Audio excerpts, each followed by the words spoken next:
మీరు ఒక ఎమ్మెల్యేగా ఉండి అధికారులు సమస్యలు పరిష్కరించకపోతే రానున్న ఎన్నికల్లో పార్టీ మీద ఎఫెక్ట్ పడేటువంటి అవకాశం లేదా?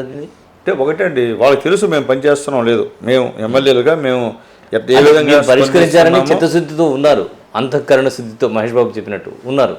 కానీ అది అమలు కావాలంటే ఖచ్చితంగా అధికారులు మీకు కోఆపరేట్ చేయాలి.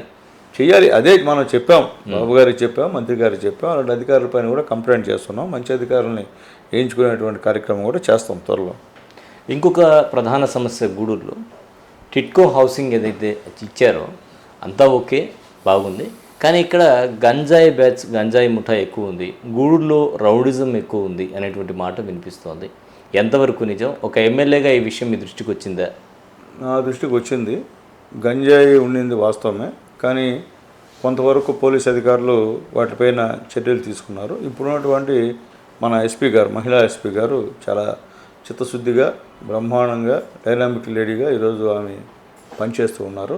కాబట్టి చాలా వరకు గంజాయి తగ్గిందని అనుకుంటున్నాం. కానీ పూర్తిగా తగ్గల, ఇంకా కూడా ఉంది. మీరు చెప్పిన టిట్కో ఇళ్లలో ఎవరు ఏ ఇంట్లో ఉన్నారో కూడా అర్థం కాని పరిస్థితి. నేను ఆల్రెడీ ఇంతకుముందు కూడా దీనిపైన చెప్పా, ఇక్కడ గూడూరులో పరిస్థితి బాగలేదు, లా అండ్ ఆర్డర్ కూడా ఇబ్బంది కూడా ఉందని చెప్పా.